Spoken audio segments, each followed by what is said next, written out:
I'm Logan Webb, and you're listening to TortureCast. Swinging. There's a high drive. Deep into left center field. It's on its way. Adios! Pelota! Let's go Giants! SF Giants! Let's go Giants! SF Giants! A grand slam for Buster Posey's good friend. A podcast by and for fans of the San Francisco Giants. Chad King, Eric Nathanson, and Willie Dills. This is the TortureCast.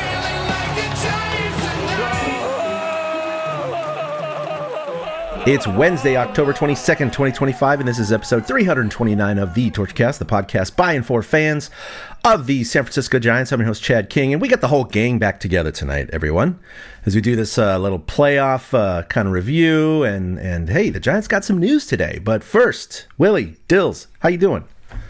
Dude, I'm great. Glad to be here. Glad to be talking about news that I think I mentioned a long time ago is the news I wanted to hear, and we got it. I got a lot going on personally too, like we just talked about before the show. The new job, going to Vegas in just over a week for the MJ World Championships, and also just started today. Got my training in for a new show we're going to be doing on Radio Valencia in San Francisco. So you'll be able to listen. Yeah, you'll be able to listen to late night vibes from me and my bartending crew at the Hall. We're calling it Dive Bar Radio. It'll be on Radio Valencia Sunday nights at 1 a.m. Nice. It's going to be a good time. Yeah, after we close, we'll just come in and it'll be our little clubhouse. We'll just talk about, bar culture, what's going on in our personal lives, play some games, play some music. It'll be a good time. Well, that's going to conflict with the Sunday 1 a.m. TortureCast slot I was going to propose. Yeah, I know. Yeah. Also, though, by the way, if we ever got all three of us into the city at the same time, I will have access to Radio Valencia's studios. If we could find an open time slot, we could do a live TortureCast like from Radio Valencia. That would be vibes right there. So wow. And look, I know you have obviously a radio background. You used to do it in college and everything like that. Mm-hmm. I only did live radio. I mean, I've done tons of television interviews for little 5-minute segments for science stuff I do, but I'd never been on like a kind of an extended radio program before. Sure. Yeah. But you guys remember Thomas Todd, and he he hosted a little sports nightly show.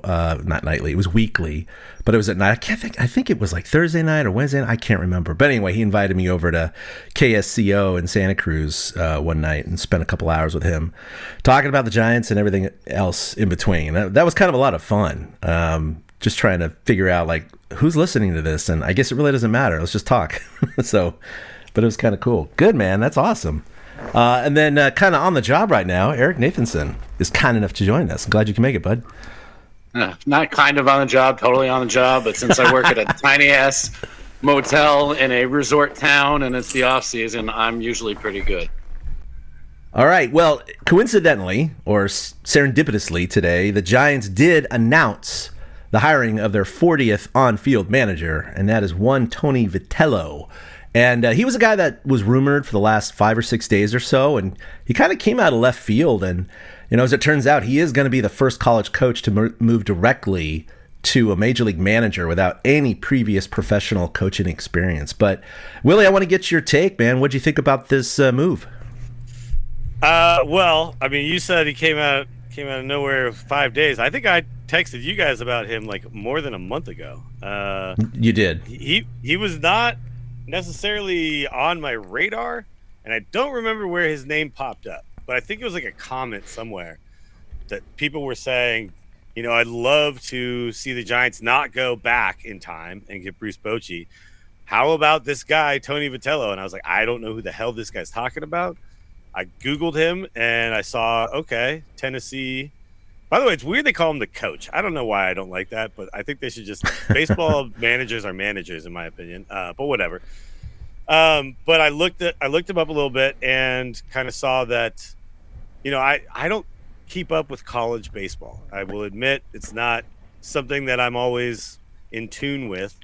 So I did look up the history of the Vols, and they were not good for a long time.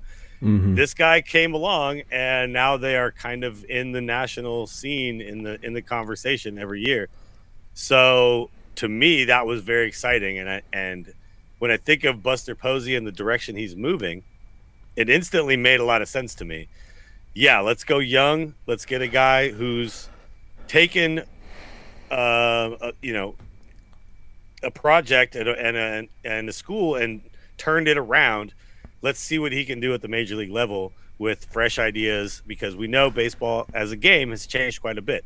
So in a lot of ways, he feels like, when you watch Moneyball and Billy Bean and all that kind of stuff, like all these old school guys, they're stuck in their ways. And Buster seems like the guy who's wanting to take this franchise forward. And Tony Vitello seems like a guy who's going to embrace that vision. So I am all about it right now. I am very excited. Yeah, before we get any further, I realize I butchered his last name. I just kind of always have read it as Vitello, but it's Vitello. It's Vitello. So is it Vitello? It's Vitello. I don't know. I'm not sure either. Yeah, I watched a podcast with him and Greg Olson yesterday, and he didn't correct Olson when he called him Vitello. I'm going off the press release from the Giants, okay. And it says the San Francisco Giants announced today that they have named Tony Vitello, and they put in parentheses the phonetic spelling VIE-TELL-OH. Okay. So I was listening to KNBR, and Tim Webb was saying Vitello the whole time. Yeah, I don't know. Maybe I'll it go goes with both Tim ways. Thin Tim. Yeah, there you go. Buster Posey did say today in the press release, quote, "We're thrilled to welcome Tony to the Giants family. Tony is one of the brightest, most innovative. I said it like a British person. Innovative, and most respected. most respected coaches in college baseball today.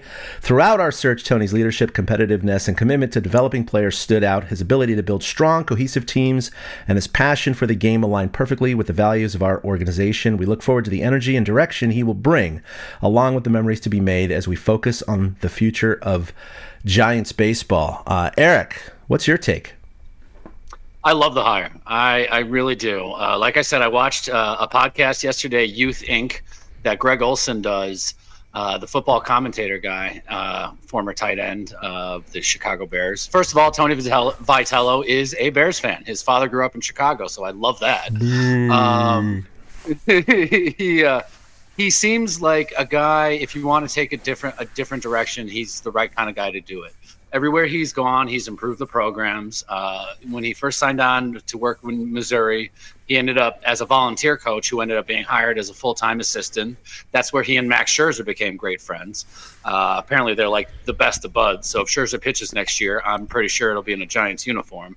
And then he moved to TCU as part of that staff, and then moved to Arkansas as part of that staff.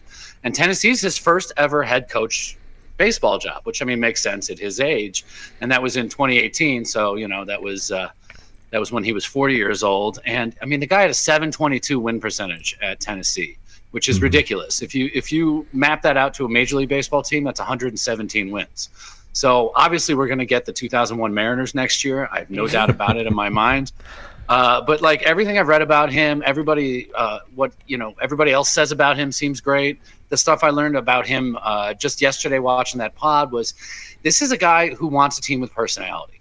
He's going to have personality himself in the dugout as well. And, we've had 2 years of Bob Melvin looking like the, grandfather standing there stoically, and yeah, we had Boch who was kind of stoic as well. And Kapler showed some fire, but this is going to be a whole different experience, I think. And I love that the Giants are willing to take a risk. He is, like you said, the first manager to go from no major league coaching experience to, from college to the pros. The one other guy that did something similar was Dick Hauser. But Dick Hauser had been the third base coach of the Yankees for 10 years before he went and took a college job, and then he got hired by the Royals to be their manager. So this is literally a first of its kind. I love everything I've heard about him. I love everything I've heard from him so far. Chad, he may not have been on our radar, but don't you think this is a little better than getting some retread, or even like Nick Hundley, who had no experience either? Yeah, I was a fan of Nick Hundley's potential hire, but he phoned him and said, I'm staying with the Rangers. So they knew that was off the table probably a while ago.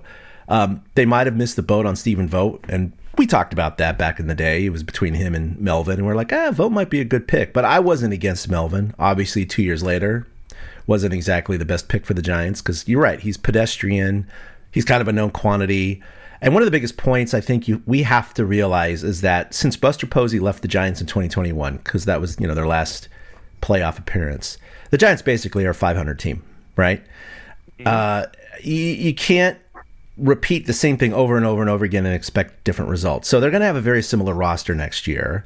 And if you hire the same kind of manager, I mean, what's going to change? What's going to change? If you can't overhaul the roster going into 2026, it's going to take time for this to happen. And obviously Buster started making some of those moves this last year with Devers and Willie Adames signing and all that, but that was still, part of the roster this year. And they had that horrible losing streak in August.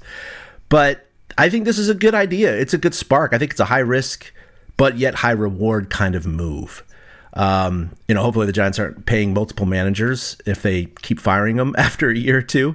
But I think this does have the potential to work out. I am a little hesitant on a couple of things. First of all, I need to do way more reading about this guy. So in no way have I fully formed any kind of opinion about this dude.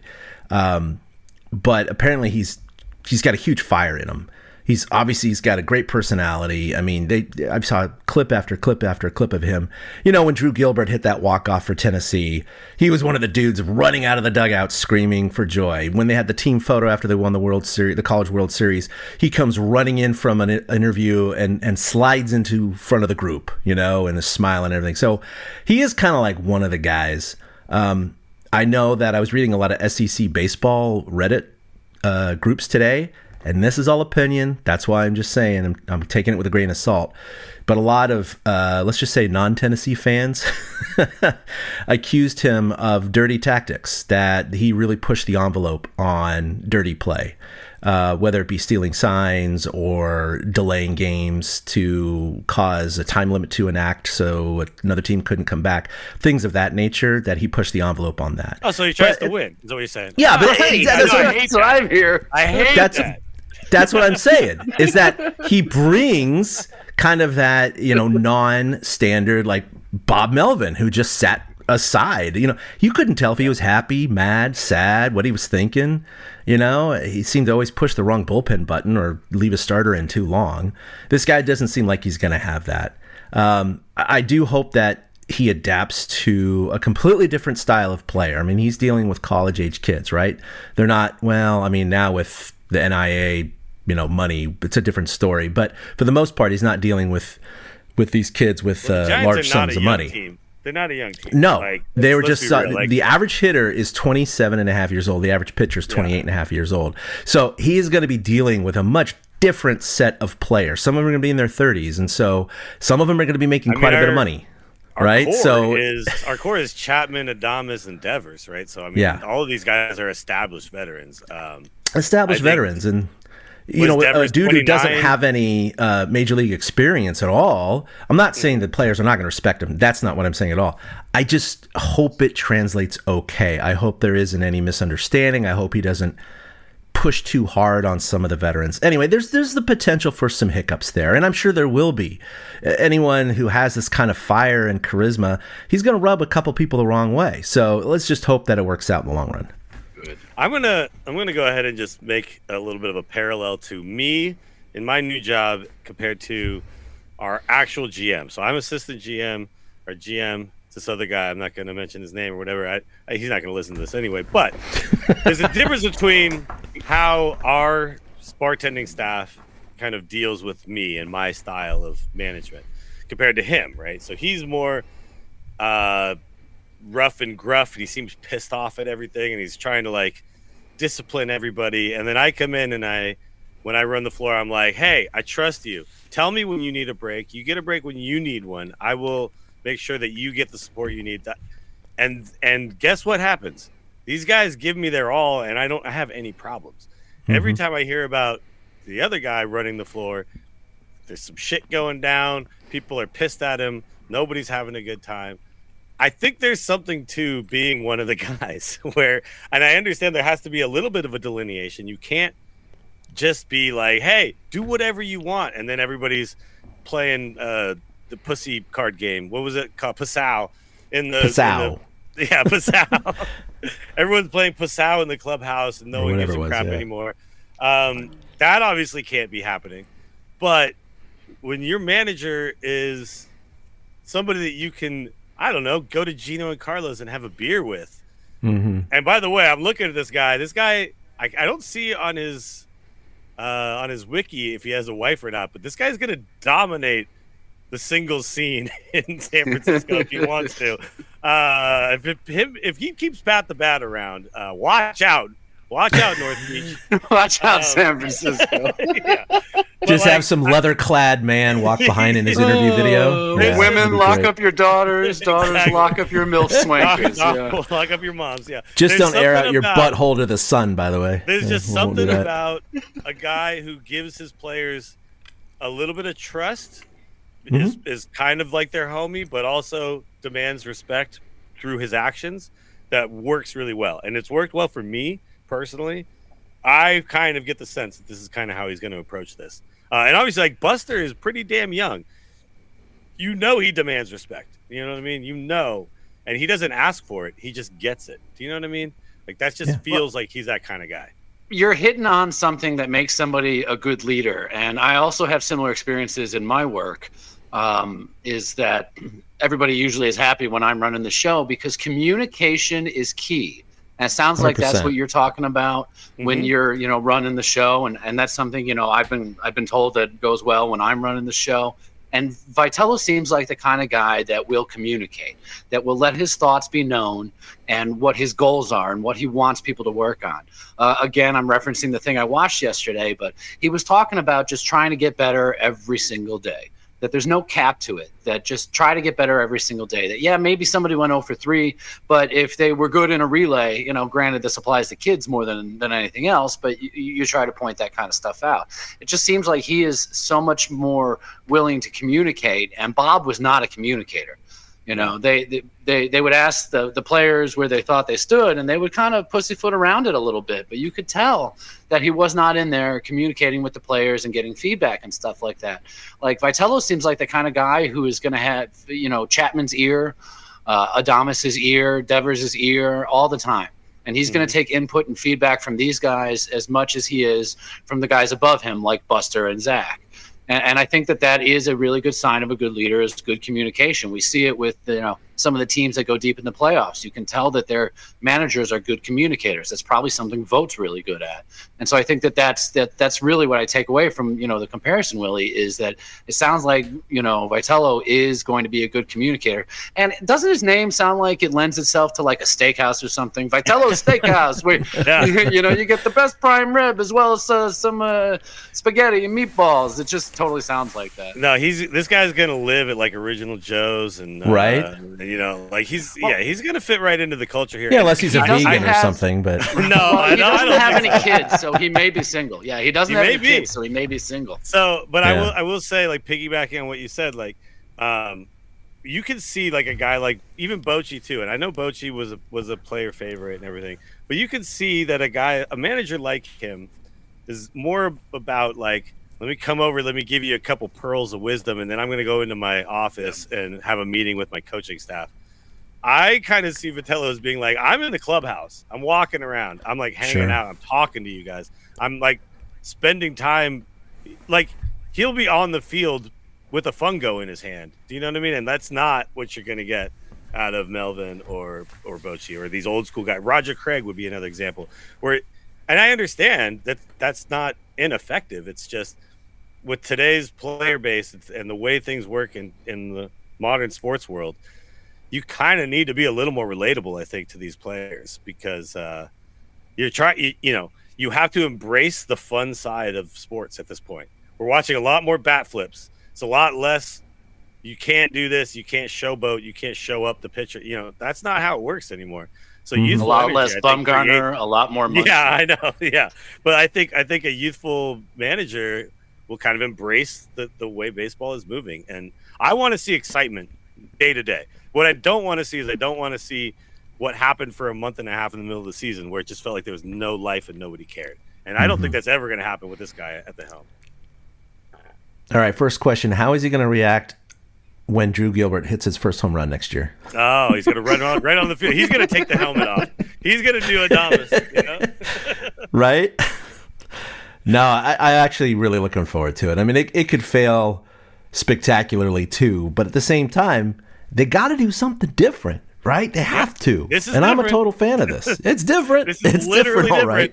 By the way, okay, now I have a question for you guys. How much rope do you give him? Like, let's say they come in next year and they miss the playoffs. Are we all going to be like, well, that was a failed experiment, move on? Or are we going to say, like, we got to give this guy at least 2-3 years to, like, see yeah, I think he's only gone right away if, number one, obviously there's story after story after story about problems, right, that he might be a part of. And or two, they're just really bad, like, 20 absolute games under aggression. 500. Yeah. Yeah, if they're just absolute rad shit, they'd be like, this roster isn't any different than last year, and you did 20 games worse, so we got to let you go. I mean, we are still up against the Dodgers and the Padres and the Diamondbacks. You know what I mean? So, like, that doesn't change. This is still that doesn't change.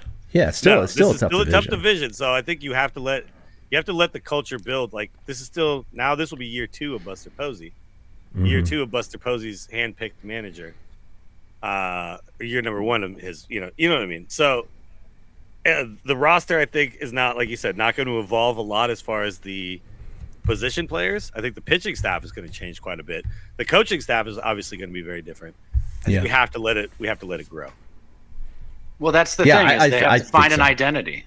Yeah, they have to find an identity. If they seem like, like you said, that stretch this year where they didn't seem like they had an identity except the fact that they couldn't hit with runners on or win at home, which is not an identity you want. I think if he shows that this team has an identity and seems like it's playing with purpose and seems like it all has a common goal, you got to give him at least a 2 or 3 year runway. I mean, his contract's 3 years with a vesting option for the 4th, and I'd like to see him finish those first 3 years. Yeah. I mean, unless something catastrophic, like you guys have mentioned, happened. But if he can form an identity for this ball club, then he needs to be given the chance to see that through. Yeah, I agree. And they already have to pay Melvin $4 million this year on top of Vitello. So if they fired $10 Vitello, million. they're going to have to pay him for the next buyout. 2 years.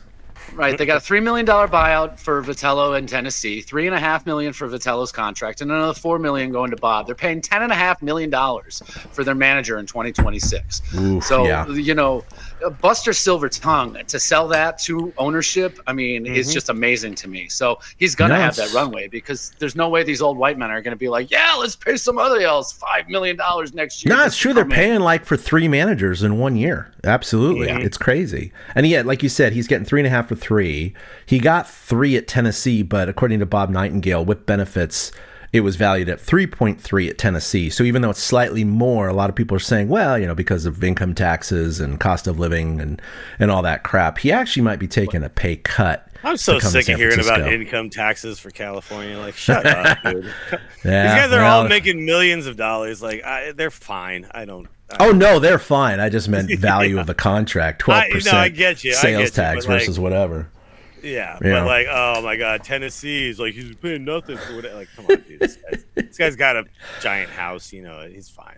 Yeah. I'm sure he wanted to jump at this chance. Actually, I was shocked when I read that he was getting paid $3 million at Tennessee. I was like, what? Right? I was like, wait, what? I know NCAA football coaches and basketball coaches get paid a lot, but I honestly had no idea that this dude was making $3 million.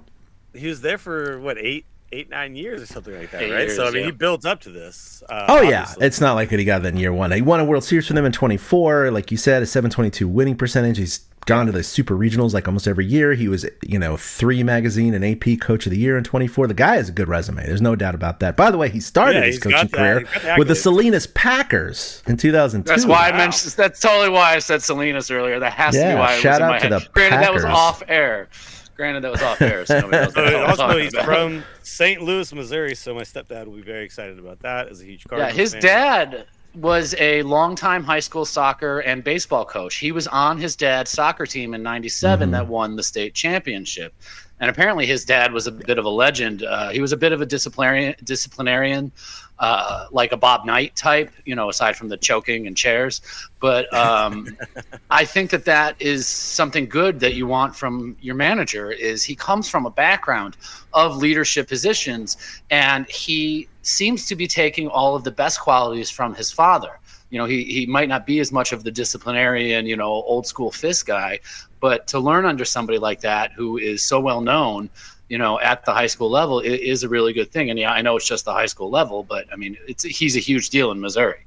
So it's cool to see something like that. A coach's kid is usually a pretty good coach himself. I agree with that. I think, also he can lean on that knowledge that's passed down. He can, give him a phone call if questions come up. It's like that base is, I think, important. This is why we say catchers are good managers, right? It's because they kind of have that base. They are the ones who work. They're the captains on the field. So this is, to me, this like all the signs are pointing to a quality pickup and excitement for the future. I really do predict that next year will not be a big regression. I mean, honestly, we haven't seen what other moves they're going to make, and I know there's going to be some moves in the pitching rotation and the bullpen, but I cannot see us going backwards this very next year. I think next year is a forward momentum type year, and I'm not going to say, oh, now this is it. This is the one thing we needed to do.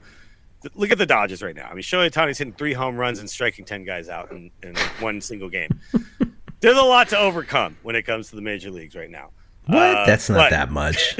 Yeah, that's right? Fine. Drew Gilbert could do that in his sleep. Come on. Drew Gilbert, come on, he's got that. But what I'm really looking forward to is, like I said, excitement. I want a fiery manager who's arguing with umpires. I want to see Gilbert biting his jersey. I don't know. I want to see all the crazy antics that are going to go on in the dugout. Oh, I'm here for it. Yeah. And that's what I want. I want fire and excitement out of this team. And that's what we're going to get. I just know it. That is exactly what we're going to get next season. Oh, I think there's going to be some fun times next year. I mean, I don't know what the final result's going to be, but I think there's going to be some fun games and some fun weeks with this guy at the helm. So, it's going to be good, man. I don't know. And he likes personality. Yeah, he likes personality. He said it again. I referenced that podcast I watched last night. He said it. He's like, I really like guys to show their personalities. He's like, it's not always the best guy on the team that's the important guy. He's like, sometimes it's the other guys with their personalities and how they hold everybody together and things like that. And it's really just seems like he's a vibes kind of guy, and which is almost counterintuitive to the way and the shift baseball has been over the last 15 years with the Moneyball aspect. And so, I mean, Buster, this is probably the second biggest swing of his entire career. Yeah. Now, let's talk about one other potential swing that could happen, guys, because I'm curious your thoughts. We do have a little bit of a logjam in the DH/first baseman spot, right? Would you agree? There's a lot of options there that are not terrible and fine, right? Especially if Devers is down. Do you think it makes any sense if a big name starting pitcher is on the market to ship Bryce Eldridge to somewhere? And I know we've been talking about it forever. I mean, you got to be talking like if it's a name Skeens. like Scooball or you know what I'm talking about? Yeah. Skeens or Scooball. That's like Skeens or Scooball. You do it, right? Like you do it. If it's I do. I do, because it's a known quantity versus an unknown quantity. You still don't know where Eldridge is going to end up. Yeah. But like we saw how hard he hits the damn ball. I know the teams are intrigued by that. Yes, we did. And there's some teams out there and some pitchers who are like, maybe this isn't the team that's going to take me all the way. I would like to see one big move being made here in this offseason. Because I think that's what Webb is a bona fide ace. I would love to give this guy, Vitello, all of the possibilities in the world and give him the best possible chance to get there by actually giving him one more giant stud in the rotation. So I don't know, man. I'm looking around and I'm like, I don't know if all these guys are definitely going to want to be a Pirate next year. So I'm curious. I'm curious what happens, man. The Devers thing came out of nowhere. I just have a feeling that there's going to be some big move that no one saw coming that's going to happen. Look, Posey's been at the helm for a little over a year or whatever, and this is going to be his first manager that he picked. Obviously, Melvin was a Farhan signing, so he is slowly but surely overtaking full control and kind of roster origination. It'll still take a little more time, of course. You still have a lot of Farhan signees on the team, which, by the way, a lot of them were good signs. I mean, they weren't all bad. We all know that. It was just the whole interchangeable parts thing was just ran its course. It just couldn't be done anymore. But they say you never can have too much pitching, and if they do have that logjam there, they got Dom Smith is a fine replacement for a year or two. Dom Smith is a great guy to have in a platoon, right? With the Devers. You know what I'm saying? I know they're both lefties, but still, that's fine. I'm just talking about like defense too, and like being able to move people in and out of the DH role. And it just seems like, well, and Eldridge is a lefty too. So it's like, oh, let's just have a whole bunch of lefty first base with DHs. So I'm just looking at our roster. I'm like, there's some moves, man. There are some moves that can be made. And I like what you said though too. Like, this is now their chance to sit in a room together and say, who do we want to go after? Is there somebody we want to go after out there? And I think a guy like Casey Schmidt would look really good to a lot of people. There's Heliot Ramos, I think will look good to a lot of people. You know what I mean? And I don't mind moving those guys for names that make sense. Do you know what I mean? So I think a lot of our parts are stuck and put into place, but we need another big name in the rotation, in my opinion. Yeah, Buster has clearly shown he's not afraid of pulling the trigger. He's got inside baseball knowledge, literally. He has the respect of so many people. He's a smart dude, so yeah, I would not put it past him to create something out of nothing, with a team and hopefully fleece the hell out of them too at the same time. So I mean Hicks and he turned Hicks. Devers. I mean Hicks and Harrison. Hicks and Harrison into Devers. Okay. Yeah, that was pretty good. That was pretty good. just pretty good. Just pretty good. By the way, have we talked about how Adames did finally get the 30 home runs? Did we mention that last? I'm sure you guys. We did. We talked about it last. I wasn't on that show, but exactly. Yeah, that was quite a moment. We thought it was a lock. I went over all the stats. Like he had 20-something games to hit like 3 home runs or whatever it was. And it was like, oh, it's a lock. And then he didn't hit any for like 2 weeks. He barely did it. I was like, Jesus and he Christ. Barely did it. I know. Is he going to break a thumb with a week to go? Is it going to be that? Yeah, it was like one of those little tiny monkeys off the Giants' backs. I know. The Giants didn't impress offensively this year, nor do they have any players that are in the running for any kind of offensive awards at the end of the year. But the Giants did get 2 Gold Glove finalists in Patrick Bailey and Logan Webb. No surprise with Bailey. I fully expect him to win it again. Yeah, Bailey's a lock. I think Bailey's a lock. And Webb, who knows? The pitching Gold Glove is always kind of a weird one because you don't always talk Greg about Maddux, a pitcher's defense. Greg Maddux was the only guy where you're like, yeah, no, that makes sense. Fields all those comebackers, but I mean, Logan Webb is very good at what he does, and he does get a lot of ground balls, so he's closer to a Maddux than a lot of people these days. But I don't really. It's like I can't remember the great plays that Logan Webb made this year. I'm racking my brain. I saw the package the Giants put together for the nomination. And, it was a fine package, catch and line drives, comebackers, double plays, one he dove for. It was like, it's a good highlight reel. But, it's not anything like, oh, I remember that play, Yeah, sure, yeah. Like a Matt Chapman bare hand or whatever. Yeah. And by the way, Chapman did not get a nomination. No. That was a fairly large omission. I don't think he missed enough of the season to warrant his not being nominated because of lack of play. Well, I was going to say he didn't make as many plays this year. There were moments this year where it was like, oh, Chappie, what are you doing? So I just think he had a subpar defensive year. A down year defensively. Yeah. Right. He also, I'll say Chapman had a down year kind of across the board, in my opinion. I mean, I agree. It's not like, I expected I think at the beginning of the year podcast, I predicted him to be the guy to get 30. And I really believed in that. Now, of course, he did get hurt. He's probably playing through injuries that we didn't know about. But he really needs to fix this whole striking out in huge situations thing that he's got going on right now, because he's gonna be a big part of our lineup. He's gonna be in the 3, 4, 5 slots most of the time, probably, and we're gonna need him to, come through with 2 outs and runners on. And he struck out so many times in that scenario this year. Mm-hmm. At least it felt like it.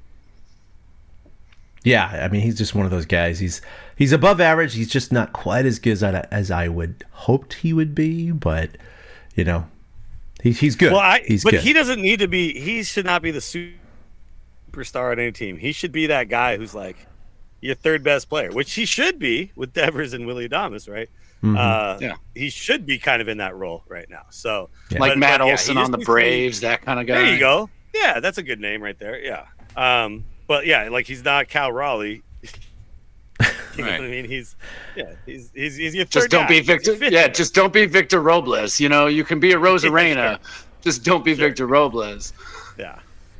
Oh, But man. look, I'm looking at this roster up and down. I'm seeing a lot of potential for movement. Like, I know it feels like we could stand pretty pat. Some of these rookies will progress, hopefully. Obviously, like, Wilmer's gone, so there's some room there for some stuff to happen. But I'm more looking at our position players as where are we going to move some pieces around? Because there's some guys I think are on the cusp. Some guys I think maybe have reached their ceilings, but maybe another team will find value in them, and we could find another piece out of them. Mm-hmm. So, look, I love Jung-Hoo Lee. Are we married to Jung-Hoo Lee? I don't know. Like, I feel like this is an okay guy if somebody else feels like they need a guy like that, So I'm very curious. This offseason, I think, is going to be more fun than maybe people think it's going to be. I think people think the Giants are kind of just where they're at. I disagree. I think there's a lot that's going to happen. Yeah, I think the potential is there because, again, yeah, you got a new manager, and hopefully that helps, but you had a 500 team. So if you set the roster the same, I know you have Devers for a full year now, so maybe that will make an impact of a game or two. And remember, although it was a low year for wins for the wildcard team, it was 83 wins, right? And I know that, again, that's not normal, but the Giants really did miss it with the tiebreaker by only 3 games. We can definitely get 83 next season, man. Yeah, we really. I hope so. That should not be. That's a low bar. I think we need to be setting our sights on. Oh no, you have to shoot for 86, 87, 88 for 100%. So, all right, I guess we need to finally talk about it, everyone.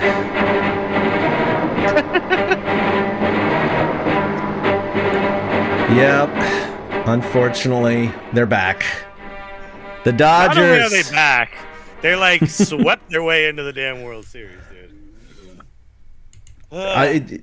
It just ticks me off. And when we did our postseason predictions at the beginning of the postseason, I mean, obviously the Dodgers are sitting there, and you're like, come on, man. I know my brain says, yeah, they're probably going to somehow do it, but I just can't do it this year. I can't pick them.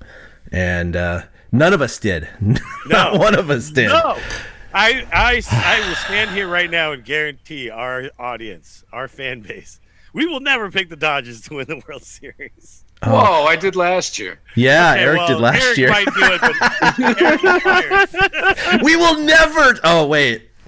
I will never. And then fast forward in a few minutes, surprise, I might do it again. I will never. Not me. Let's go, Blue Jays. No, you're right.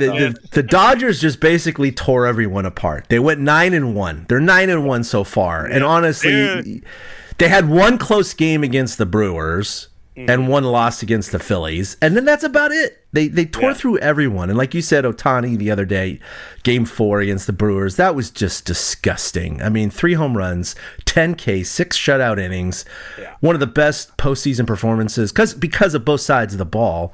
Was just insane, and like he by just the way, won the game by himself, man. He just he's like he's that little kid in middle school or high school that literally can win a baseball game all by himself, which is really hard to do.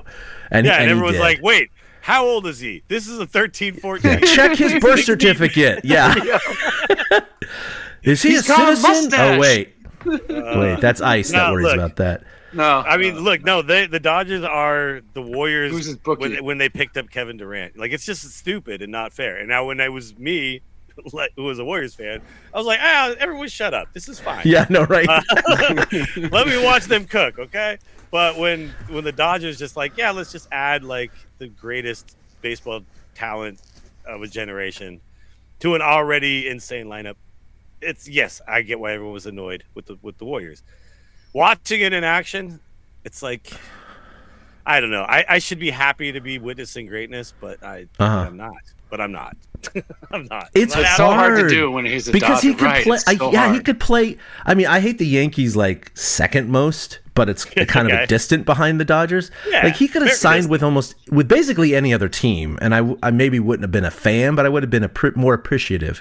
But the fact that he's playing, it's just like, oh my god, why of all teams? And by the way, the $700 million contract, which of course most of it's deferred. They said, an independent financial analyst, or they already came out and said, the Dodgers have already made all of that money back in 2 years through all of the licensing, merchandising, commercials, TV, all the Japan deals, because they get a cut of everything. They've already made up his $700 million. That's insane, guys. That is insane. Now, do you think that if the Dodgers win it all this year, that Manfred goes, okay, maybe we should start talking about a cap, and maybe we should start talking about how to make this not like, do we really want to be Premier League soccer where there's like 3 teams that have a chance every year, or do we want to be like every other freaking team in modern American sports and do something about this? I don't know. Yeah, I don't know how you do it, only because the players are so unionized against this. No, they'd right? be so against it. They'd never go for it. That's the problem. They would never. I mean, I don't know what kind of incentives you could offer the union to even potentially accept a deal. I really the problem can't. now, it's not even just, it's so the Dodgers are being used kind of as leverage just to make sure you get a good contract with another team. Like you go, the Dodgers are interested in the whatever. They'll pay anything for that guy. Yeah. And then that just drives up the value. And then finally, oh no, the Reds got him, or whoever, the Astros got him. But they paid more than they would have if it had not been for the Dodgers potentially chucking the money on the table. So it's like the baseball has kind of backed itself into a bit of a corner here. And look, they're talking about expansion. They're talking about all these other things. How do you make Austin, Texas give a crap about baseball when it's like, oh yeah, okay, you're going to be in this division with the Dodgers and then there's the Yankees and the Red Sox, and I don't know. To me, it's like, how long are the Florida Marlins going to exist? What I mean? How long so difficult decisions I think need to be made. Tough nut to crack. But I mean, the Blue Jays, hey, look, they advanced. That was my pick and Eric's pick to make the World Series. But of course, Willie, you had the Mariners, and it came down to one swing of the bat, guys. Came down to one swing of the bat. Springer that was pretty dramatic. They threw a home run in this, what was it, the 7th inning, I think it was, and they held on to win that game 4-3 in Game 7. So I mean, that was a coin flip, and both of us were pretty much right there. But unfortunately, all of us picked different teams to win the World Series. I had the Brewers. Eric had the Phillies, and Willie, you also had the Mariners. You would have still been alive. I did have the Jays making the World Series, though. So. That's true. I have that. Both you and I have the Blue Jays making the World Series from the beginning. Now, so Eric, you that's did the only mention pick we made it. In our text messages that the Blue Jays do have a better chance to beat the Dodgers than the Mariners, and I agree. Oh, for sure. Like they're definitely right now, at least right now, playing much better baseball. Vlad Guerrero Jr. is just a beast. Springer, still don't like him very much, but he's a great baseball player. He's a really good baseball player. And then, of course, they also have some of the best pitching, I think, to match up against the Dodgers. So, I mean, look, if my main goal is the Dodgers not winning, I'm happy to be wrong about the Mariners here. Because I think it will at least be a good series. I don't think the Dodgers are going to sweep them. That's for sure. No, I don't think so. But if they have any similar performance as their 4 starters did in the NLCS, it's game over. I mean, that was insane. Blake Snell, by the way, he went 8 innings. I think it was 2 hits, no runs. He credited his success this year to Logan Webb. Did you hear that interview after I did, post game? and I don't. Yeah. Fuck you. I was like, Sorry. F you, freaking Blake Snell. Yeah, that hurt a little bit. I know he was trying to give a shout out in a way, but at the same time, I was like, whatever. yeah. I don't think he's not a bad guy. It's just No. Yeah. Yeah, but I mean, look, the dude was hurt again 85% of the year, and we always said that he was a second half guy. That's exactly what happened in San Francisco last year. First year, he was hurt, horrible stats. Second year, he was Cy Young all the way, even had a no-hitter. And we said, could you imagine him in short series with the Giants in the playoffs? Oh, yeah. And obviously, with they Logan didn't make Webb the and playoffs Snell last as year. your 1-2 punch. Yeah, exactly. And this is where what we were talking about. He was hurt most of the year with the Dodgers. The Dodgers fans were pissed as hell, and now they love the guy. They're like, "Oh, look at him in the playoffs. He's incredible." Yep. So it's like, I mean, crap. look, the Dodgers fans. So one of the guys I work with, one of the bartenders, is a Dodgers fan. So it's been really annoying to talk to him about it. But the big thing with the Dodgers fans is they hate their bullpen. They hate their bullpen. They feel like they cannot win unless they score 9 runs and they have a 9-4 lead or 9-3 lead going into like the 7th and 8th innings. And I've been watching some of their games now because of the playoffs, and it's kind of true. Their bullpen is ass. But the problem is, it's the playoffs.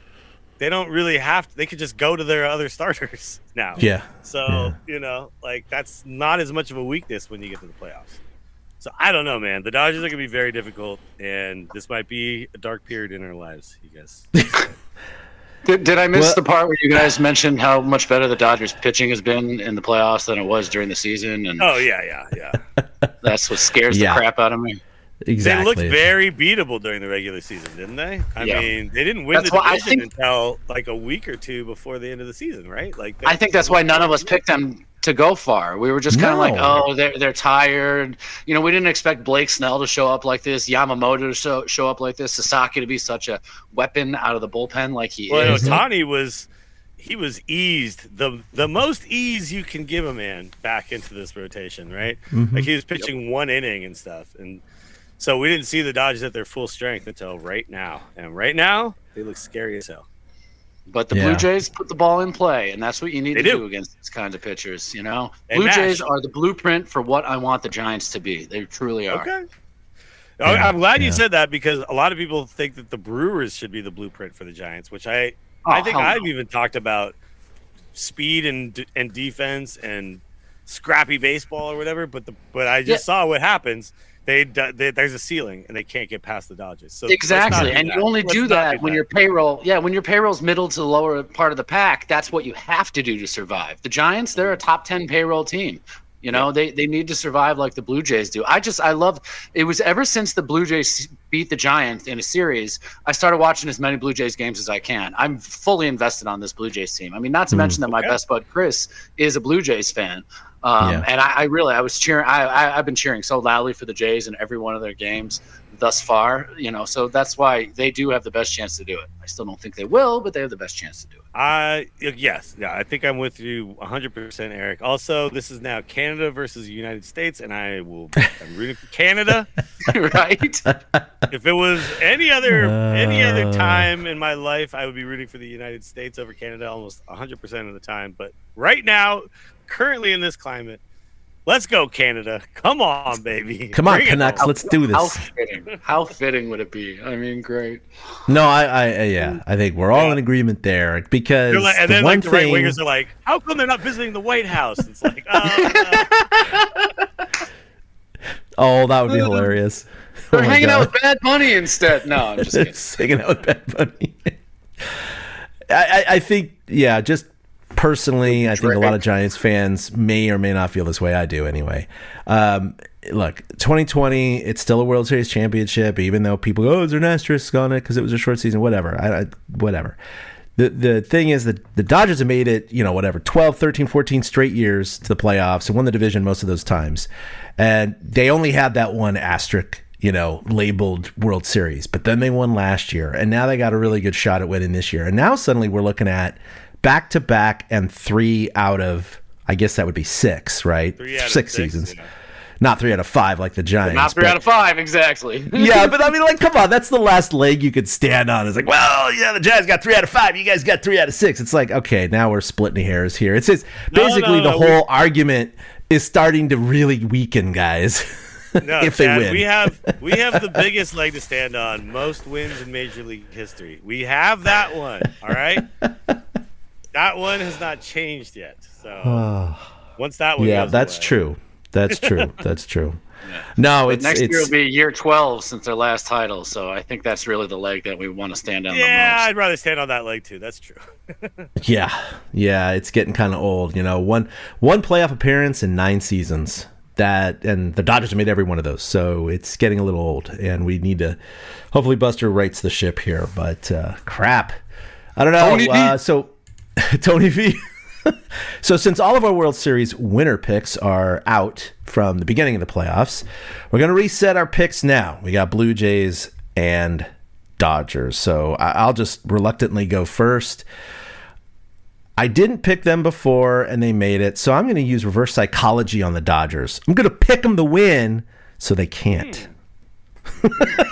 Willie's going to boycott this podcast since we're both picking out, the Dodgers. Dude. I am so out. He's like, why But did you I create know what I this? really Full of want, plug. guys. You know what I really want. I know. Look, I'm just gonna say the Blue Jays. They're gonna do it. They're gonna do it. Yeah. The Blue Jays are gonna friggin' do it. It's gonna be Vlad's gonna have the World Series of a lifetime. The kid is unbelievable. He's crazy. Yeah. I mean, his bat control and his eye are something you don't see. His pitch recognition is phenomenal. They showed all the different pitches he's homered on in these playoffs, and it's like 5 different types of pitches. It's not like he's just hammering a fastball out there. Up and down the lineup, the Jays, you got Ernie Clement, who swings at the first pitch every time, and they still throw him first pitch strikes. I don't understand it. Springer with all of his experience, like this is the best matchup. The Mariners would have been overwhelmed, and I think the Dodgers would have steamrolled the Mariners in 4 or 5 games. I think the Blue Jays can at least bring this to 6 or 7.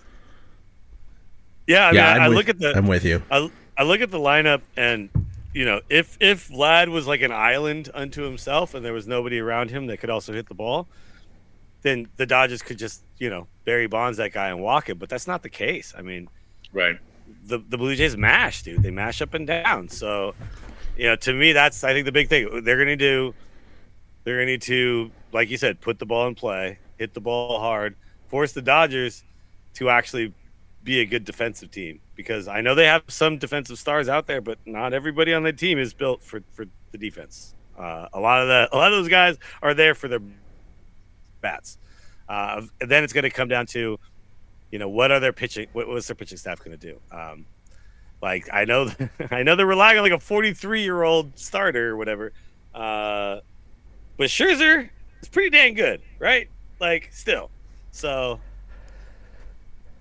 yeah, something. And it's a preview of what we're going to get next year in a Giants. And we're gonna. Oh, I know, right? Oh, by the way, Scherzer on the Giants team with Vitello as the manager. He likes personality, right? So right. Interesting. No, but we still got a Clayton Kershaw meltdown game, right? That's coming. So there's some hope here. Crap. The Blue Jays struck out 40 times in 7 games. The Mariners struck out 71 times. So they struck out 31 fewer times than their opponent. Yeah, I mean, you got guys like I mentioned Clement, 2 strikeouts and 28 at bats. Damn, that's a whole game's worth of outs. At-bats. Jeez. Right. Also, you got the Guerrero Blue Jays, only struck out twice. The Blue Jays have Gosman. Don't forget. Gosman's gonna have at least one gem, don't you think? Like maybe 2. They have to. I mean, these guys have to step up. There's no other way. No other way. All 4 starters. Savage. Yeah, all 4 starters and Sasaki are not going to bail or fail. No, I mean, it's just not going to happen. So yeah, you can just check. Just 2 games are Ohtani games. And okay, cool, got it. So you got to win 4 out of the other 5. Right. No big deal. Just beat Blake Snell when he was on the best roll he's ever been on. I know, that's the thing. It should be fun though. I'm so glad Toronto has home field. Let's not talking about it. You guys are that. Well, I'm glad by the Toronto way- has home field, though. It's gonna be fun. That's true. They do. That's They true. do. So Eric, who do you have? I have the Dodgers in 6, Oh boy. Dodgers in 6. Okay. Yeah, but maybe I'm we should put clearly the, rooting for the Blue Jays. Yeah, I'm clearly So rooting it's for the for Blue me, Jays. it's Blue Jays in 7. I mean, it's going to take 7 to beat the Dodgers no matter what. Yeah. I'm similar to Eric. I think the Blue Jays can win a couple of games, so I'm thinking 6. 5 on the edge, but I don't think it'll be a They gotta sweep. jump out. Well, here's the Yeah. thing. There's only been one other time in there's only been one time in Major League history where a team went. Granted, the Blue Jays didn't go 5 games in their DS, but then went 5 in the DS, 7 in the LCS, and then won the World Series. That team is the 2012 San Francisco Giants. And this is reminiscent of 2012 in the sense that the Giants had to battle back from 3-1 down to beat St. Louis in 7 games, while the Tigers swept their way through the ALCS, and everybody talked them up and yada yada. And the Dodgers are the Tigers this time around. And if the Blue Jays can come out and win a couple games at home to set the tone, much like the Giants did in 2012, it's entirely possible that the Blue Jays just turn it right on its head and take care of business pretty quick. I saw that You know, stat I'm the other so day, and glad I you did brought think it that was up. interesting. I'm so glad you brought that up because that people were asking what's your favorite out of the 3, right? Yeah, you saw that 2010, thread too. 2014. Yeah. I saw that. It was interesting to me. I didn't know. I hadn't really picked and choosed out of those.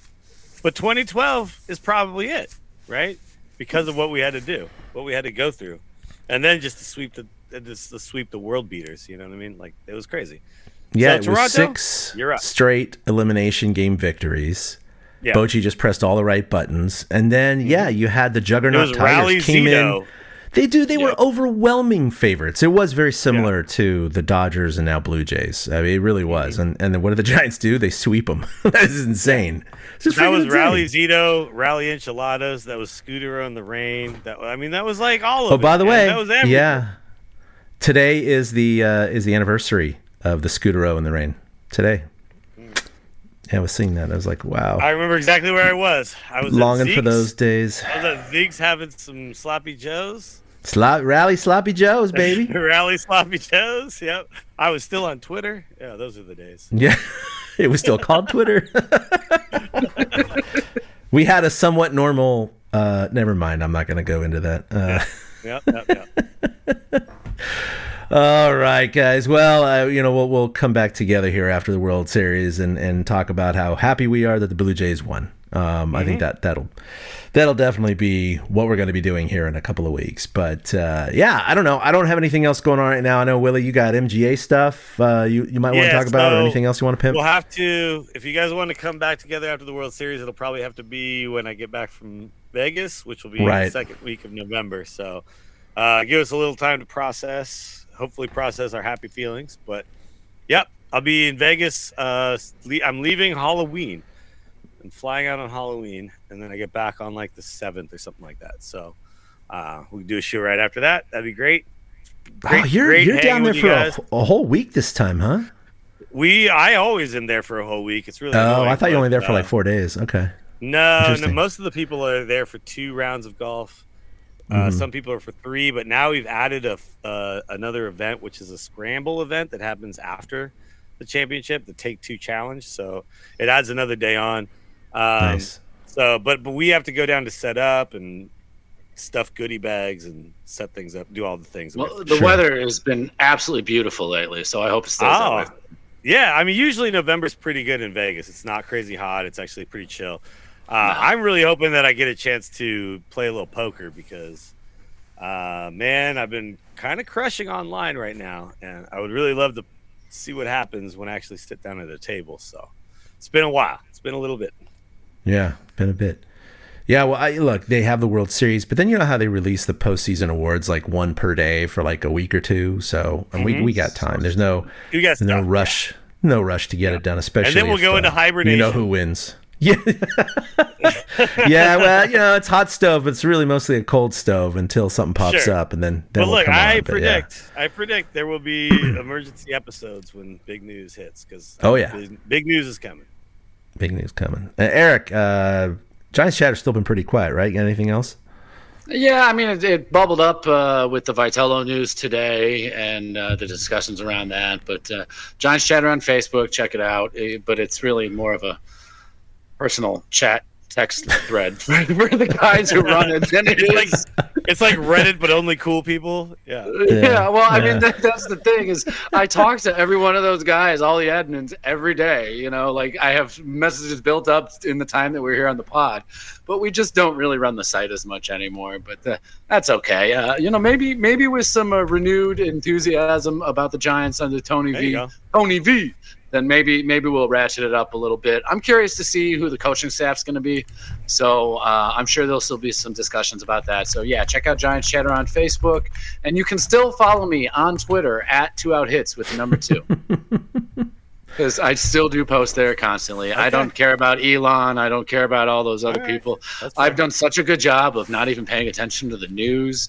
Like I'm in my own bubble for, other obvious reasons that you guys know about. So I definitely, I only pop on there for sports. You know what I mean? It's not like I'm there for anything else, but like during the World Series, I will definitely be tweeting and talking about moves that get made and things like that. So you can still follow me there. Yeah, it's a weird time for me because I am a federal employee, so I'm on furlough right now. So things are just really odd and uncertain, and so I do kind of follow it. But there's a new ballroom. Sorry. Yeah, they have to build a ballroom, Chad. Sorry. Yeah. No, they're not even going to touch the East Wing, guys. It's going to be set aside. It's going to be. I can't tell if they bombed it or if if they just demolished it. I don't know. Did you get a permit? No. Did you get a historical society buy-in? No. Did you get this approved by anyone? No. No, man. But it's going to be big and beautiful, unlike anything you've ever seen before. Nobody's built this. Everybody's going to be jealous of us. Oh my God. Sorry, didn't mean to take us that direction. Yeah. No, it's all good. I'll take you guys in a direction after we get off the air because I don't want to do it on the air. But So World Series starts Friday, couple of days, 5 p.m. All games are 5 p.m. and Game 7, if necessary, Saturday, November 1st. So yeah, with all the postseason awards and any other coaching staff that is hired and like that, and I'm sure we're going to be well into the first or second or whatever week in November before we kind of pipe back in. But like you said, unless there's some sort of emergency pod for some crazy trade right after the World Series or something like that. But until then, I hope you enjoyed episode 329 of the Torchcast. You can follow us individually at ChadK21 for myself, at 2outhits for Eric with the number 2, or at Torturecast collectively. We put everything up at torchcast.com. And of course, if you're listening to this, you know where to find the podcast. For Eric, for Willie, this is Chad signing off. We'll see you in a couple of weeks. And go Blue Jays. Boom. A big thank you to everybody for listening to the Torturecast, the podcast by and for fans of the San Francisco Giants. Follow us on Twitter at Torturecast. You can also like us on Facebook or check out our blog at torturecast.com. I also want to say thank you to Ashcon and Bailey for letting us use their song Feeling Like a Giant for our intro. For Ben Lee and Chad King, my name is Willie Dills saying, we'll see you next time.